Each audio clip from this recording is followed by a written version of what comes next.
Muy buenas noches, queridos amigos. Damos inicio al programa de The English Press de hoy jueves 1 de junio de 2017. Programa en el cual estaremos conversando, teniendo un conversatorio sobre la socialdemocracia en el país. Un tema serio, un tema de profundidad.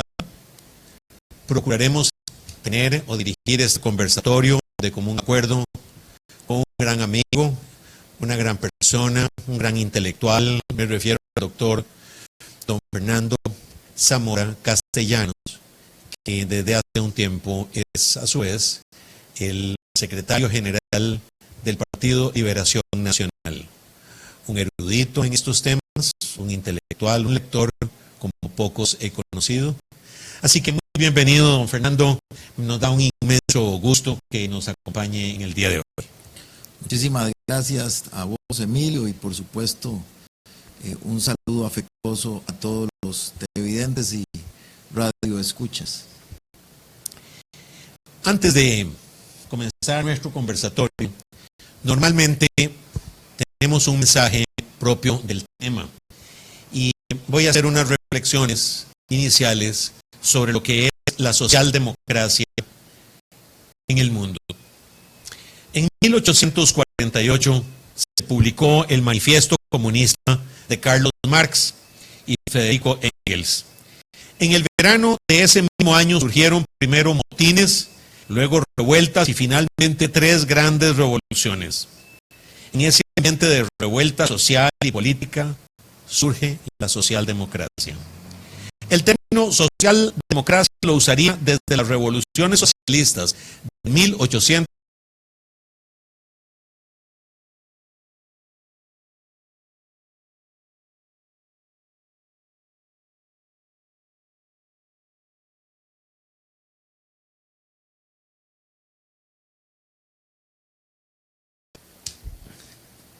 Alcanzar la libertad, la justicia y la solidaridad son las metas siempre vigentes de la socialdemocracia desde entonces. ¿Cómo alcanzarlas? No es relevante para dicho movimiento. Puede ser mediante la intensa intervención del Estado, mediante la propiedad estatal de los bienes de producción o simplemente por medio del ordenamiento legal. Libertad, justicia y solidaridad se ven acompañadas a partir de los escritos de Max Weber por otros 2 grandes objetivos: democracia efectiva y movilidad social. Países socialdemócratas las han ido alcanzando usando diferentes escuelas de pensamiento: la laborista británica, la socialista francesa o la escuela alemana y nórdica. Todas guardan grandes similitudes, todas guardan grandes diferencias. La sociedad es cambiante en su comportamiento, nada es fijo, nada es constante. La economía cambia, la tecnología es diferente y las formas también, pero las metas son las mismas. Lo que es importante es que una sociedad, aunque cambie, debe tener a la libertad, la justicia y la solidaridad presentes siempre. La estatización es tan socialdemócrata como las privatizaciones, si las metas de libertad, justicia y solidaridad se conservan. Las nacionalizaciones de ayer podrán ser las privatizaciones de hoy. Lo importante es el cambio y la adaptación para que los valores tengan vigencia. La socialdemocracia no pretende ni busca la proletarización del individuo, sino la multiplicación de los propietarios, y allí se separa abiertamente del comunismo. La socialdemocracia en sus inicios buscó erigir un estado de bienestar en los países. En la actualidad busca maximizar la producción de bienes y servicios, viendo al Estado no como a un entorpecedor de la acción privada, sino como al gran facilitador de los esfuerzos productivos del individuo y de la colectividad. Son el comercio de bienes y servicios junto al desarrollo del conocimiento y de la experiencia las mejores herramientas para transformar al proletariado en propietariado, al proletario en propietario. uno de los objetivos básicos para alcanzar libertad, justicia y solidaridad. La socialdemocracia se enfrenta al marxismo por ser esta revisionista de la perspectiva totalitaria. Sus políticas son reformistas y logran la fusión de los objetivos y aspiraciones de la pequeña burguesía con aquellos de los obreros. El comunismo rompe con los partidos socialdemócratas y socialistas europeos al triunfo de la revolución comunista en Rusia en 1917. Edward Bernstein, Carlo Rosselli y Henri Deman acercan el socialismo a la democracia y se separan de la dictadura del Partido Comunista y de su dirigencia. El régimen marxista-leninista radicaliza la separación del régimen comunista de partido único de la democracia liberal que sostiene la socialdemocracia. El comunismo, con su dictadura de clase, su dictadura del Partido Comunista y en última instancia su dictadura de los líderes del Partido Único, se separa abismalmente de la socialdemocracia, que deja abiertas las posibilidades para la participación política y electoral de todas las fuerzas, corrientes de pensamiento y opciones en una comunidad. El totalitarismo se separa de la democracia para siempre. Justicia, libertad y solidaridad están por encima, y José Stalin los persigue ferozmente hasta que en 1945 la socialdemocracia abandona de manera completa y definitiva sus raíces marxistas contenidas en su socialismo original. Esta es una perspectiva de socialdemocracia que yo quería compartir con ustedes. Ahora tendremos el conversatorio con don Fernando, al cual comienzo por darle una vez más la bienvenida y agradecerle mucho su presencia, su ilustrada presencia entre nosotros. Don Fernando, ¿hay futuro para la socialdemocracia en Costa Rica o el país desea un estatismo marxista como el chavista, aunque se pierda la democracia? Bueno, lo primero que debemos decir alrededor del tema, tal vez algunas reflexiones. La primera de ellas es que los extremismos nunca están amenazados. Los que están amenazados son las filosofías moderadas. Eso es un elemento que es importante tomar en cuenta. Nadie pensaría o nadie se atrevería a preguntar si un extremismo puede sentirse amenazado. En realidad son las filosofías moderadas las que están sujetas a la amenaza y a la destrucción por el hecho de que son las únicas que están sostenidas en equilibrios. Entonces, esa parte es importante. Si usted me pregunta a mí, Emilio, si yo creo que la socialdemocracia tiene futuro, yo lo que le tengo que contestar es que la socialdemocracia va a tener futuro en el tanto la cultura tenga futuro. Porque la socialdemocracia es una derivación de la cultura. Los extremismos, son derivaciones de la subcultura. O sea, son derivaciones de manifestaciones patológicas de la sociedad. O sea, manifestaciones no culturales, sino contraculturales o subculturales. En cambio, la democracia, en términos generales, ya sea la democracia cristiana o la democracia social, la socialdemocracia, son derivación de la cultura. Entonces, en el tanto la cultura tenga futuro, en el tanto la cultura se sostenga en el país, se sostendrá la socialdemocracia. Esa es mi perspectiva de la pregunta. O sea, si usted me pregunta, ¿tiene futuro la socialdemocracia? yo le digo a ustedes, si tiene futuro la cultura, va a tener futuro la socialdemocracia. Si usted me pregunta, ¿podríamos ir hacia un régimen marxista o fascista también? Podría darse más. De hecho, yo le voy a decir una cosa, don Emilio. Por favor. Yo siento que en este momento lo que nos amenaza no es el marxismo. En este momento lo que nos amenaza, o sea, la amenaza que hay más bien es del fascismo aquí en Costa Rica.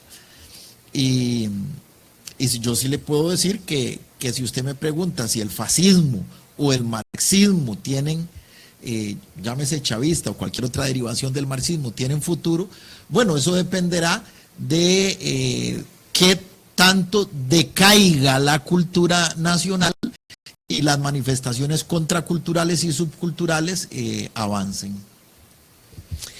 Yo le hacía esta primera pregunta, si usted sentía que había futuro para la socialdemocracia en Costa Rica, porque muchas personas sienten que las preferencias del país han cambiado del socialismo democrático de moderación al socialismo no democrático, al socialismo de los líderes, de los comandantes, de los generales, de los en extremo.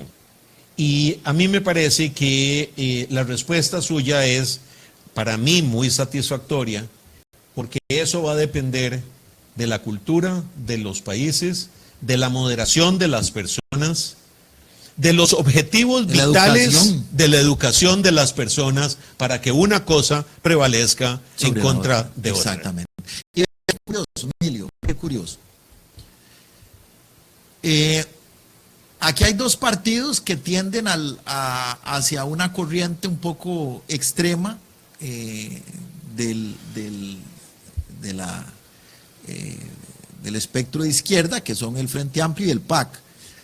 El PAC un poco más moderado, pero es claro, y lo sabemos, que hay corrientes dentro del PAC que pues no son necesariamente las que prevalecen, pero que tienen una gran fuerza al interno y que sostienen posiciones de izquierda muy radicales, tanto así que las condenas al régimen venezolano, por ejemplo, un régimen a todas luces conculcador de los derechos humanos, un régimen que constantemente podemos verlo en los videos que circulan a través de las redes, un régimen conculcador de los derechos humanos más básicos. Bueno, vemos que las condenas se han evitado, se han logrado, pese al voto unánime de los diputados o los congresistas del Partido de Acción Ciudadana y del Frente Amplio. Entonces, de parte de ellos hay una tendencia hacia ese extremismo. Sin embargo, qué curioso. ¿Usted siente que eso es por simpatías que el Frente Amplio tiene con el chavismo? Y del PAC. Y del PAC. Por supuesto, eso es indudable. Hay una corriente, digámoslo así, hacia una tendencia hacia el extremismo izquierdista. Pero vea qué interesante. Estas corrientes, ante el del gobierno actual, han venido perdiendo fuerza y digamos, la población con los niveles educativos más elementales han venido, por el contrario, decantándose, o más elementales o más bajos, digámoslo así, han venido decantándose por una suerte de fenómeno tal vez no sé si de resentimiento o de furia social, para utilizarlo de alguna forma la expresión, han venido decantándose por manifestaciones protofascistas de la nueva política nacional. Y hoy vemos, por ejemplo, un candidato protofascista, ¿verdad? No marxista, sino por el contrario, protofascista, que ha venido subiendo en las encuestas. Yo siento, Fernando, que cuando en una sociedad surge una extrema marxistoide, surge de inmediato algún tipo de extrema fascista, de extrema derecha, del populismo fascista. Y eso creo que es un fenómeno que hemos podido apreciar en la historia de la política de la humanidad, no una, sino reiteradamente. Es correcto, sucedió en la Europa. Usted que es un experto en la historia europea, recordará que sucedió en la República de Weimar, ¿verdad? Donde precisamente la República de Weimar colapsó frente a la lucha entre el fascismo nazi y el marxismo, ¿verdad? Bueno, y la lucha en el siglo XIX de Europa en gran medida, ¿verdad? Fue enfrentar las comunas en el siglo XIX, por un lado, las comunas comunistas, marxistas, y en el siglo XX los fascismos, llámese el fascismo italiano, el fascismo alemán, y bueno, las diferentes corrientes extremas, como usted bien lo dice. Entonces, en realidad, tenemos que tener claro de que estas corrientes, llámese neofascistas, neomarxistas, son una derivación repito, una descomposición de la cultura. Don Fernando, muchas veces hemos escuchado a los militantes de Frente Amplio y del Partido Acción Ciudadana asegurar que el Partido de Liberación Nacional ya no es socialdemócrata. ¿Se han abandonado los objetivos de libertad, de justicia, de solidaridad, de movilidad social y democracia efectiva por el PLN? ¿Qué instituciones socialdemócratas instauradas en Costa Rica por el PLN se han ido abandonando? La socialdemocracia siempre es revisionista, valga decir, se cambian las herramientas conforme cambia la sociedad y las circunstancias de economía, tecnología, composición demográfica, concentración de la riqueza. ¿Por qué es que hay este tipo de denuncias? ¿Son realmente denuncias fundadas? ¿Son serias? Bueno, lo primero que debemos decir es que el discurso de la extrema izquierda, llámese Frente Amplio, llámese PAC, se sujeta o se toma de una media verdad. Se aferra a partir de una verdad a medias. Y la verdad a medias es la siguiente: ciertamente, Liberación abandonó la socialdemocracia, pero abandonó la socialdemocracia de 1950. Ciertamente abandonó la socialdemocracia de 1960. Porque la socialdemocracia, a diferencia de los pensamientos dogmáticos, la socialdemocracia, como usted bien lo indica, es una filosofía revisionista. Es una filosofía dinámica que está en constante revisión. Entonces, si usted me dice que Liberación Nacional abandonó la socialdemocracia de 1950 y de 1960, yo le respondo que sí, que correcto, que el Frente Amplio tiene la razón y el PAC. También le tengo que decir otra cosa: si Liberación Nacional se hubiese mantenido aferrada a la socialdemocracia de 1950 o de 1960 y hubiese mantenido aferrada a esa socialdemocracia y hubiese gobernado, probablemente Costa Rica viviría en este momento una verdadera tragedia. Perdóneme que lo interrumpa con esta inquietud. ¿Hay algún país en el mundo que se aferre a las herramientas socialdemócratas de 1950 o 1960? ¿En Europa hay algún país que lo haga? ¿En el Asia o en América Latina? Bueno, tendríamos que hacer una revisión exhaustiva, pero si usted me lo pide, como dicen nuestros campesinos, a ojo de buen cubero,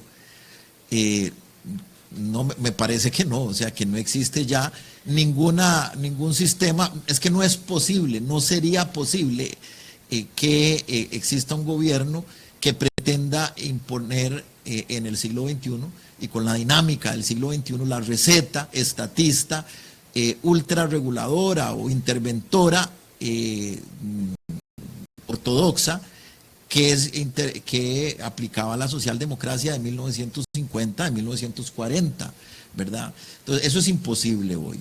Si lo vemos y por lo menos, si hay alguna que lo está haciendo, es un desastre, ¿verdad? Eso sería un desastre las económico. grandes sociales democracias europeas, Alemania, para citar una, Francia, para citar la escuela francesa, o Gran Bretaña, que desarrollaron estatizaciones tan intensas, nacionalizaron el carbón, nacionalizaron el acero, nacionalizaron la energía, nacionalizaron las telecomunicaciones, nacionalizaron la banca, nacionalizaron, bueno, y ¿cuál de estas conserva ese casco de nacionalizaciones, estatizaciones y regulaciones a ultranza? En Gran Bretaña no, eso le puedo asegurar que el modelo usado por Clement Attlee en los años 40, del 45 al 52, creo que comienza otra vez Churchill, o 53, y es totalmente distinto de Tony Blair. Así es. O de Brown. Es que es imposible por la dinámica misma de la economía y de la realidad social y la realidad tecnológica incluso del siglo XXI, es imposible aplicar la receta ortodoxa socialdemócrata de los años 50 y 40 y 60. En consecuencia, liberación conservando los principios de libertad, de justicia, de solidaridad, de movilidad social y de democracia efectiva, cambió cosas, cambió estatizaciones por privatizaciones, cambió regulaciones por libertad y amplitud para poder insertar a Costa Rica en el mercado mundial, en la globalidad, pero sin renunciar a los principios que son los fundamentales de la socialdemocracia, ¿o me equivoco? Sí, yo no diría tal vez privatizaciones, porque en realidad si nosotros analizamos lo que Liberación Nacional ha venido haciendo en los últimos 15, 20 años, yo diría más bien que es apertura, que es lo que exige el siglo XXI. Exactamente. Más que privatizaciones, Así. porque si analizamos Liberación, pues no, privatización en el sentido estricto de la palabra no se ha hecho. Lo que Liberación ha permitido es apertura, la apertura de las telecomunicaciones, la apertura de los seguros, la apertura del libre comercio, porque son realidades que si no se hubiesen aplicado, Costa Rica estaría en una situación de decadencia económica y social terribles. De hecho, esas medidas fueron los que han permitido el crecimiento de la economía sostenido y los altos niveles de crecimiento económico de los últimos 20 años. Vea qué interesante, e incluso, vea qué interesante, inaugurados por presidentes y estadistas formados por la socialdemocracia de los 50 y los 60 como Luis Alberto Monge. Luis Alberto Monge fue un líder nacido y digámoslo así, preñado de las ideas de Aya de la Torre, de las ideas de la doctrina social de la Iglesia Católica, las ideas del sindicalismo democrático de los años 50 y 60 y 40, y Luis Alberto, pese a ello, interpreta la señal de los tiempos, la señal de la revisión socialdemócrata, por ejemplo, y cuando llega al poder, Luis Alberto desarrolla todo un proceso de atracción de inversiones, implementa la famosa ley de régimen de zonas francas, que no solo implica una atracción, una apertura económica, una atracción de inversiones, una apertura a la atracción de inversiones, sino además al libre comercio, ¿verdad? Que era rompiendo, digamos, la ortodoxia y con un pragmatismo total como correspondía a un buen socialdemócrata. Y bueno, ¿qué logró Luis Alberto con eso? Recuperar al país de la debacle en la que se había sumido en los inicios de la década de 1980. Entonces, como vemos, Liberación en realidad ha sido un partido que ha sido fiel y leal a sus principios socialdemócratas.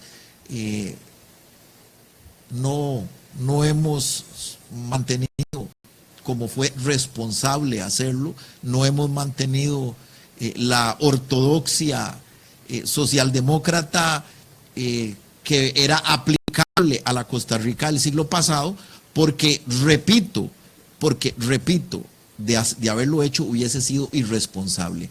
Como irresponsable es el actual gobierno de Luis Guillermo Solís, que desarrolla todo un discurso en campaña contra el libre comercio. Recuerden que el actual presidente Solís fue uno de los principales impulsores, irresponsable, repito, irresponsable a lo más. Fue uno de los principales, ese señor irresponsable, fue uno de los principales impulsores de el no al tratado, o sea, pretendía que nosotros prácticamente no exportáramos a los Estados Unidos para obtener rédito político, ¿verdad? Para después llegar al poder y desdecirse totalmente de su discurso, porque evidentemente era lo único que se podía hacer si se quería gobernar de forma sensata. Entonces, desarrolla y promueve, digámoslo así, casi que maleduca al pueblo diciéndole que lo correcto no es el libre comercio, satanizando el libre comercio. Durante años y años el presidente Solís se encarga de maleducar al pueblo diciéndole que el libre comercio, que la apertura eran malas, satanizando esas corrientes, para después inmediatamente llegar al poder y empezar a promover la atracción de inversiones, empezar a promover el libre comercio como le correspondía. E incluso recordemos varios viajes que él hace a los Estados Unidos para, por el contrario, fortalecer hoy para las instituciones de libre comercio. Hoy el señor canciller en ejercicio, en la ceremonia de celebración de los 10 años del establecimiento de las relaciones diplomáticas con la República Popular de la China, hizo una apología de la decisión de tomar relaciones con China y de lo que significa para este país y para el futuro de este país aspectos como son el libre comercio, la inversión extranjera, el comercio exterior, las exportaciones a ese mercado. Irresponsables, don Emilio, irresponsables totalmente, porque se dedicaron a desprestigiar a Liberación Nacional en toda la campaña pasada, a satanizar a Liberación Nacional, porque nosotros hemos sido defensores de la apertura del libre comercio. Se montan sobre ese discurso, maleducan al pueblo y después llegan al poder para simplemente repetir e imitar las fórmulas y toda la infraestructura legal y política que Liberación les había dejado. O sea, vienen a usufructuar la herencia de Liberación Nacional en ese campo después de que la habían satanizado, ¿verdad? Un doble discurso hipócrita, irresponsable, y aún siguen diciendo puertas afuera que nosotros no somos socialdemócratas y que ellos sí, cuando ellos han sostenido la estabilidad económica del país precisamente montados encima de la infraestructura política, económica y legal que Liberación Nacional les ha dejado con la apertura y con la libertad de comercio. Yo tiendo a pensar más, don Fernando, que no es lo mismo verla venir que bailar con ella, como expresó el señor presidente en su momento. Tiendo a creer más que después de ese discurso y habiendo ganado el discurso del no con don Luis Guillermo Solís, se dieron cuenta que sus argumentos no tenían cabida en el mundo que les tocaba vivir y gobernar, y enmendaron. Y yo les expreso mi profundo respeto a aquellas personas que, habiéndose equivocado, enmiendan. Eso, claro, eso es diferente. Hay muchos, por supuesto, muchos que estuvieron con el no precisamente de buena fe. A lo que yo me refiero es a los líderes que irresponsablemente promovieron esa digámoslo así, esa propaganda para después en el poder desdecirse totalmente. A eso me refiero los que son irresponsables, por supuesto, que los que simplemente por convicción, yo creo en la gente que tiene convicción y que tiene ideales, pues hay, en ese momento existieron muchos y aún existen muchos que por ideales y por convicción consideran que la apertura no es conveniente o ni el libre comercio, pero lo que es condenable, por supuesto ellos no son los que son condenables, los que son condenables son los que mimetizan, los que de forma camaleónica, ¿verdad?, se obtienen réditos y obtienen beneficios de un discurso que es incorrecto, indudablemente, porque cuando llegan al poder aplican exactamente el discurso contrario e insisten en golpearnos a nosotros cuando ellos se han venido no solo beneficiando de esas políticas, sino que las siguen implementando. Óigase bien, las siguen implementando. Y pese a que las siguen implementando, siguen teniendo un discurso de ataque a Liberación Nacional por las políticas que Liberación ha venido consolidando. Don Fernando, y cuéntame un poquito de la agenda socialdemócrata del Partido de Liberación Nacional. Ahora estamos en una campaña política. En el 2018 tendremos un nuevo gobierno. ¿Cuál es la agenda socialdemócrata del PLN para el 2018? Bueno, nosotros, la Comisión de Plan de Gobierno está preparando un plan de gobierno, por supuesto. Yo he venido diciendo que nuestra responsabilidad es colocar a los mejores diputados y al mejor plan de gobierno. De aquí al 2018, nuestra responsabilidad es hacer a Antonio Álvarez presidente, es colocar los diputados más cualificados, más distinguidos y además, por supuesto, presentar el mejor plan de gobierno. Y es actualmente el candidato del PLN, un líder que está sentando bases para que el partido siga representando la socialdemocracia en Costa Rica. Bueno, no me terminó perdón. Iba a terminar de dar, voy a darte primero la primera respuesta y después me recordás esa otra pregunta. Pero con mucho gusto. Primero voy a concluir la anterior que me habías hecho. Entonces, bueno, pues ese plan de gobierno todavía está en proceso. Ahora, yo te puedo decir lo que como secretario general del partido nosotros creemos. No, yo creo que Liberación Nacional debe sentar las bases, obviamente en el 2018 debe sentar las bases para la Costa Rica de los próximos 50 años. Y eso es lo que debe hacer cualquier estadista responsable. Sin duda. Y sentar las bases para la Costa Rica de los próximos 50 años implica, yo he venido diciéndolo y lo indiqué incluso en la campaña de las alcaldías, implica desarrollar las mismas cuatro, o sea, reinventar, más bien es la palabra, las cuatro grandes transformaciones por las que nació Liberación Nacional. Las cuatro grandes transformaciones por las que nació Liberación Nacional fueron, o las cuatro grandes transformaciones que hizo Liberación Nacional cuando surgió a la vida nacional, fueron la revolución o la transformación energética, la transformación educativa, la transformación productiva y la transformación política.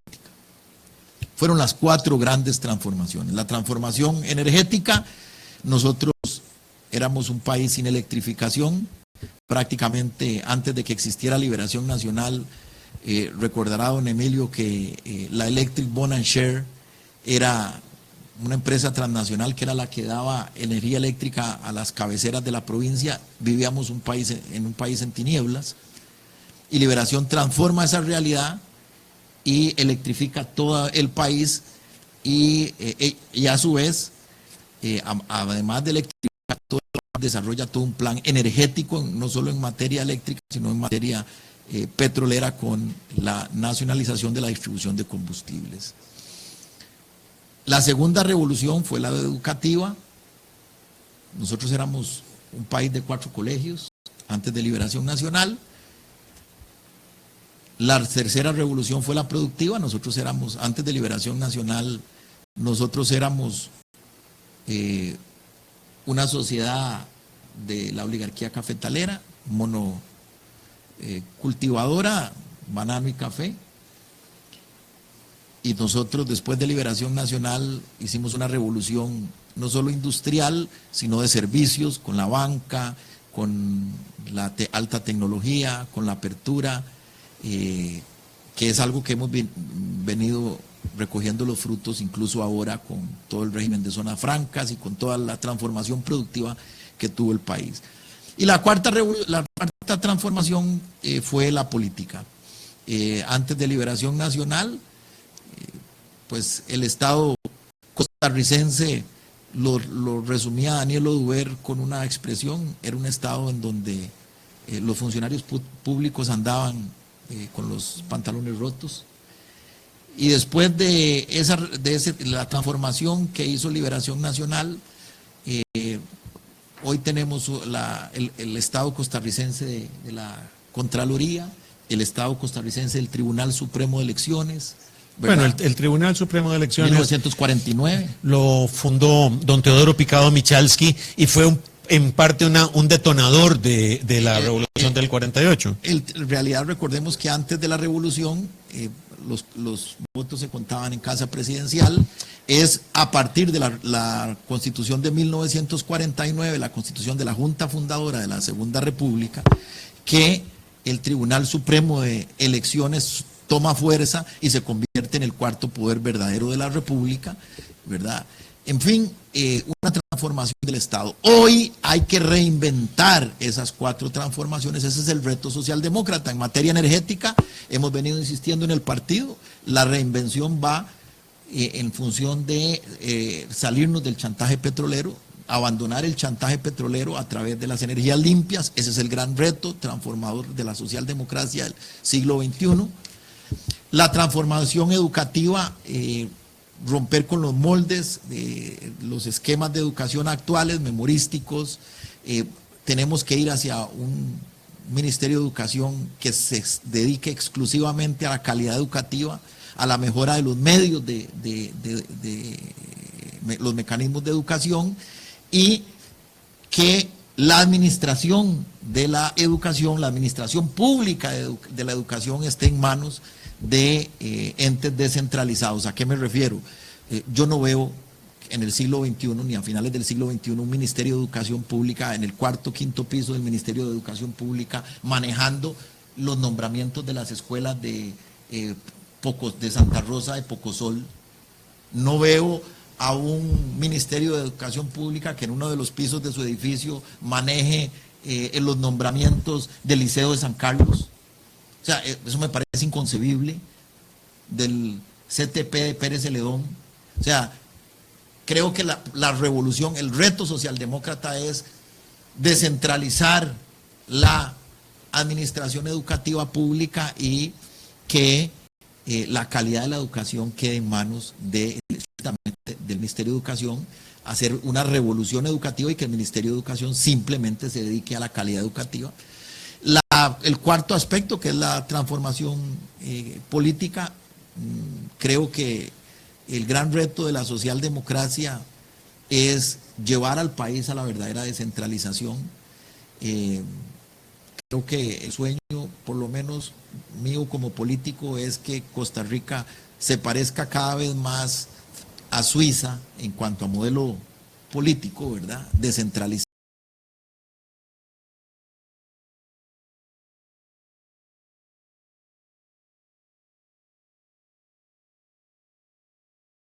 A México nos parezcamos, que es un país tan centralista y tan, como lo decía Enrique Krause en su afamado libro, que me correspondió hace algunos años leer, La presidencia imperial, ¿verdad?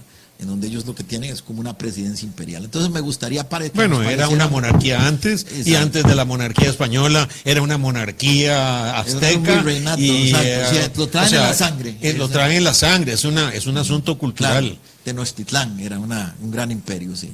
Pero nosotros no, yo creo más bien que Costa Rica debe parecerse cada vez más al directorio cantonal de Suiza y menos a la presidencia imperial mexicana. Entonces son retos que tiene la socialdemocracia. Ahora, sobre la pregunta de Antonio, yo le voy a decir una cosa. Lo primero que le voy a decir es que el voto en realidad es una apuesta. Todo voto es una apuesta. Usted no sabe cómo va a ser un candidato de gobernante. Hay candidatos muy malos como candidatos y hay que son grandes presidentes. Y recordamos el caso de Rodrigo Carazo, que era un excelente candidato, fue un excelente candidato, un verbo prodigioso, y fue un pésimo presidente. Entonces, en realidad, y no refiriéndome a nadie en particular, todo voto, es una apuesta. Uno en realidad no sabe finalmente cómo va a ser ese gobernante. Entonces, nosotros nos tenemos que guiar por los indicios, ¿verdad? Como tal vez esto lo digo como abogado que soy, por los indicios, por las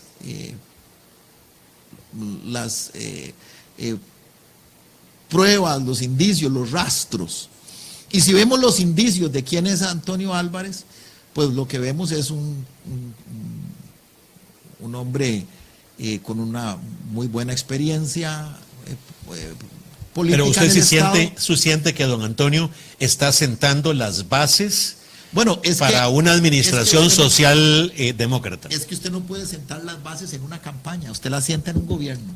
Claro. Entonces tenemos que esperar a que pero don por Antonio, lo menos yo estoy convencido de que don Antonio Álvarez de Santi va a ser el próximo presidente de Costa Rica, y ahí es donde yo estoy seguro que él va a tener la oportunidad de sentar las bases de un gran y nuevo proyecto socialdemócrata nacional.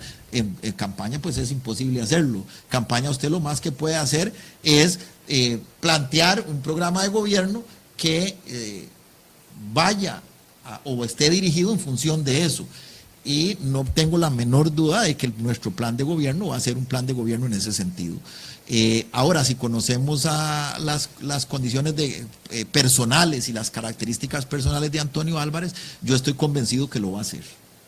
Claro, pues celebro mucho porque en un partido socialdemócrata el liderazgo tiene que respirar y vivir y comer socialdemocracia, porque la socialdemocracia, tal vez en mi perspectiva, como lo expresara al inicio del programa, al no ser dogmática, al ser flexible, al ser adaptable, no pretende conservar el monopolio de la nacionalización de los depósitos bancarios.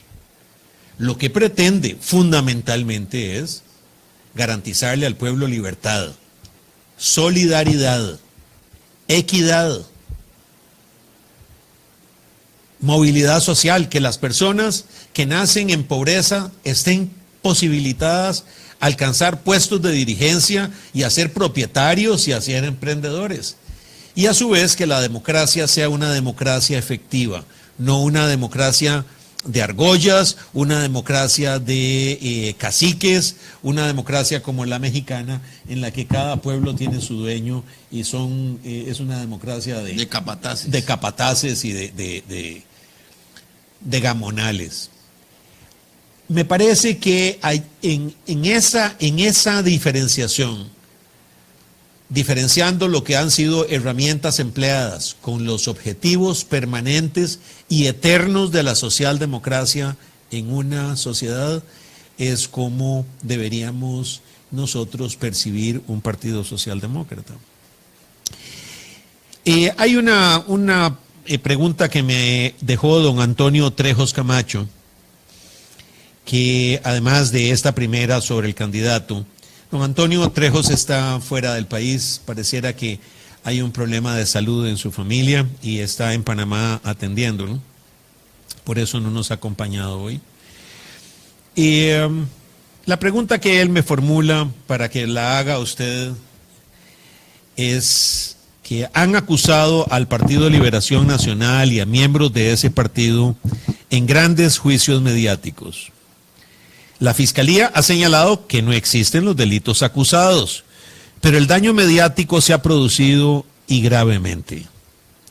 ¿Cree usted, don Fernando, que esto es parte de un interés por destruir un partido como el PLN para implantar un sistema populista, quizás parecido al de Venezuela en Costa Rica.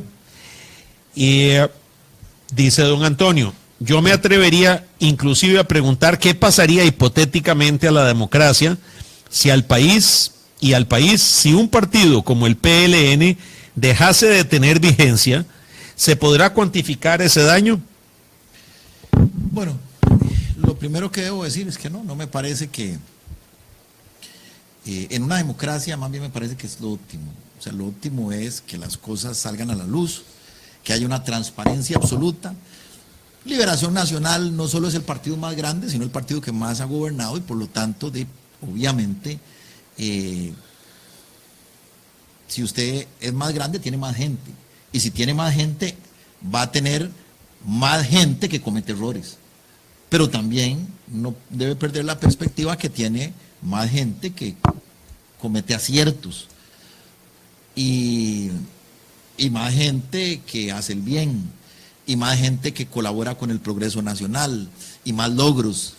Don Fernando, los delitos atribuibles a una persona son atribuidos automáticamente a la asociación política que tenga, o a la iglesia a la que pertenece, o a la academia en la que participa. Exactamente, o sea, eso precisamente, o sea, a eso me refería. Primero, somos el partido más grande, del que tenemos más gente. El otro día alguien me hablaba de una situación ahí, de un liberacionista que algún error personal o alguna situación personal en la que estaba involucrado y que pero que es algo que no tenía nada que ver con su actuación política, ni era ni siquiera un dirigente que estaba en funciones de nada. Entonces hay que tener cuidado porque en realidad hay que deslindar, por supuesto, los errores de los ciudadanos que simpatizan y que eventualmente han participado políticamente de Liberación Nacional, y la obra del partido como un todo. Y por supuesto que un partido grande va a tener mucha gente que va a cometer errores y que va a caer en situaciones censurables. Lo que el partido corresponde, lo que al partido le corresponde hacer es lo que hemos hecho, ¿verdad? Bueno, primero que todo esperar el resultado de los procesos judiciales y además, pues en función de ese resultado, que caiga todo el peso de la normativa ética del partido sobre esa persona. Ahora, como usted bien lo dice, muchas veces las acusaciones, no todas las acusaciones son ciertas, muchas acusaciones son injustas, son falsas, y en eso hay que ser cuidadoso. Sí, nosotros lo que usualmente hemos hecho es que cuando hay una situación en donde los indicios son fuertes en función de un eventual delito, una eventual falta, se ha separado a la persona y eso el nuevo código de ética del partido lo establece claramente, ¿verdad? Pero tampoco Liberación Nacional como un partido equilibrado, como un partido de una filosofía moderada, como un partido democrático, no podemos andar haciendo cacerías de brujas. O sea, tampoco se trata de eso, porque de lo contrario caemos en fascismo, ¿verdad? Los fascistas, y hoy tenemos un candidato protofascista o cuasifascista que vive satanizando a cualquier situación que se mueva, señalando fariseicamente, en eso se cae en un desequilibrio que es contrario a la democracia, ¿verdad? La democracia siempre, no solo la filosofía democrática, sino la conducta del líder democrático, y yo lo digo como autoridad de Liberación Nacional, siempre debe ser prudente, debe ser sabia, debe ser equilibrada, como buen juez y como buen padre de familia debe eventualmente imponer su mano punitiva cuando indudablemente los hechos han sido demostrados y son claros, pero antes se debe dar el derecho a la defensa, se debe escuchar y bueno, eso es parte de una sociedad humana, de una sociedad democrática y hasta de una sociedad con valores cristianos como la que nosotros tenemos en Costa Rica hasta el momento. Digo, hasta el momento. Esperemos que siga siendo así, aunque no es seguro, con las amenazas que se ciñen en lontananza. Don Antonio también mencionaba el temor de que el Partido de Liberación Nacional no alcance su unidad interna, porque siente él que después de la convención se han puesto de manifiesto algunas fisuras y los movimientos, digamos, más cercanos al expresidente Figueres han estado como levantiscos. ¿Qué le parece a usted eso? ¿Logrará el Partido de Liberación Nacional la unidad interna para enfrentar la elección del 18 como una casa unida? No tengo la menor duda de que eso va a suceder. Liberación siempre se ha unido, nunca ha sucedido una situación que sea traumática al punto de destruir al partido. Ya sabemos que en la historia del partido pues sí se han dado decisiones, recordemos aquella Jorge Rossi, es más, de hecho, el mismo Don Otón, que era un dirigente, un líder del partido, el PAC es una decisión de Liberación Nacional, pero eso no ha destruido a Liberación Nacional. Lo ha mantenido, Liberación Nacional sigue siendo un partido fuerte. Mire, yo creo que en el 2014, muchos me dirán, ¿cómo? No, pues en el 2014 perdieron por el PAC. No, yo creo que en el 2014 probablemente igual hubiéramos perdido con otro partido. El PAC simplemente estaba en el lugar correcto, en el momento correcto, el candidato del PAC, don Luis Guillermo. Pero probablemente igual hubiéramos perdido con otro partido porque Costa Rica en los últimos, no sé, 50, 60 años no ha pegado 3 gobiernos seguidos de un mismo partido.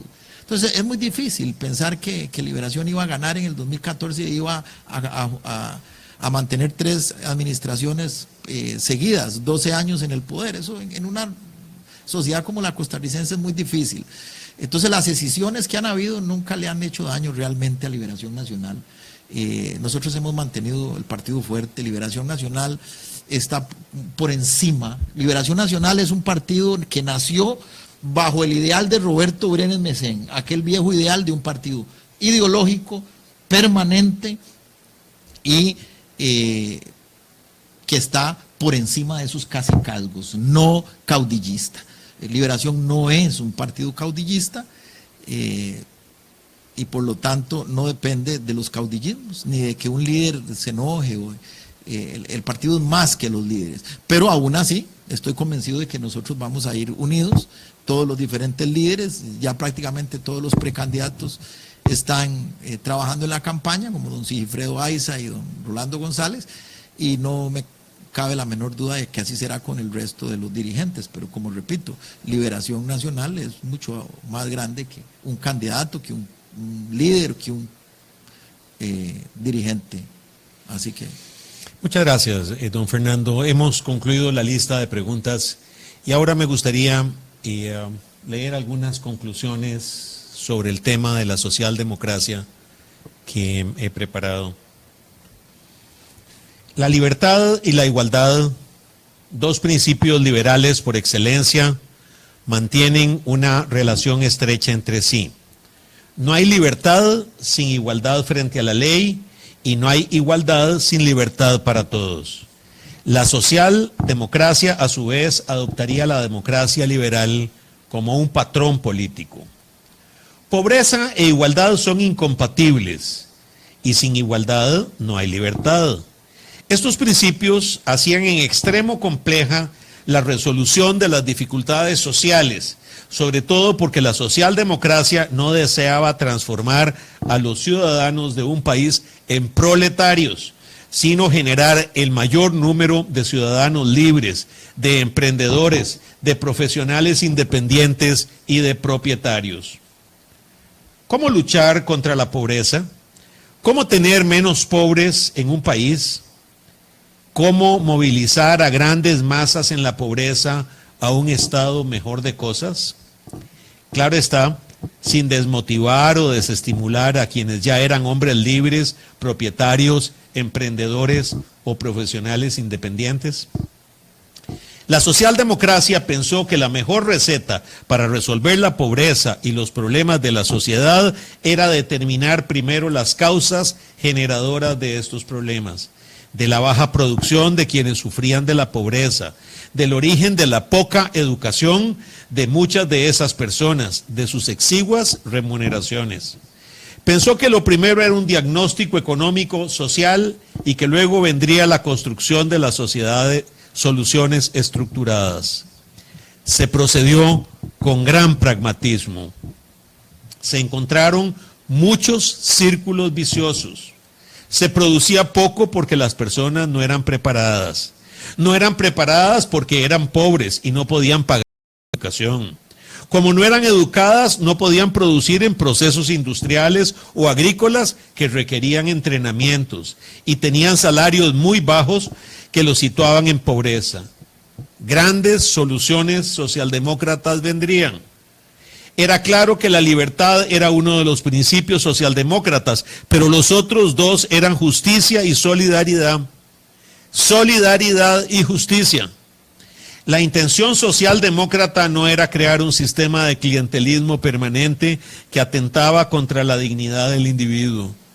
No era asistir de manera eterna a todos los pobres porque la sociedad no podía sostener ese esfuerzo asistencialista generalizado y permanente.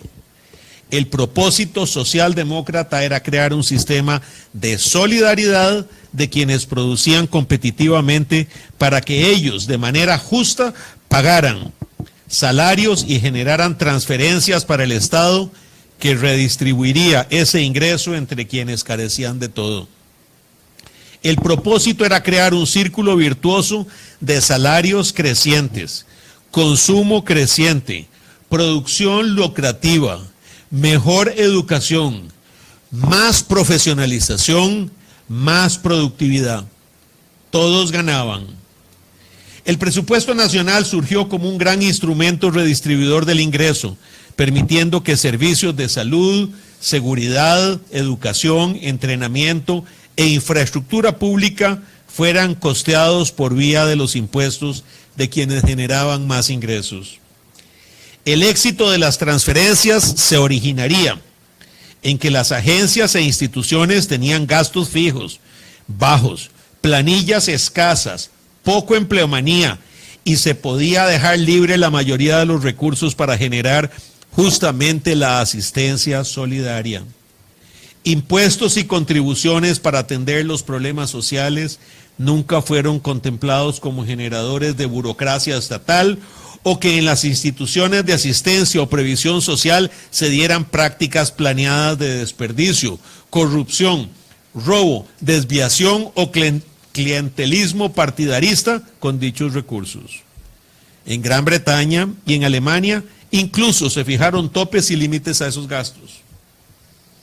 La determinación de las causas y disparadores de la pobreza llevó a los socialdemócratas a determinar que educación, salud, salarios mínimos, jornadas máximas, seguridad, infraestructura pública, productiva y producción, así como impuestos eran dichos disparadores, que sobre estas áreas el Estado debía intervenir activamente, que el Estado ya no sería el árbitro pasivo del liberalismo, sino el activo interventor de la socialdemocracia.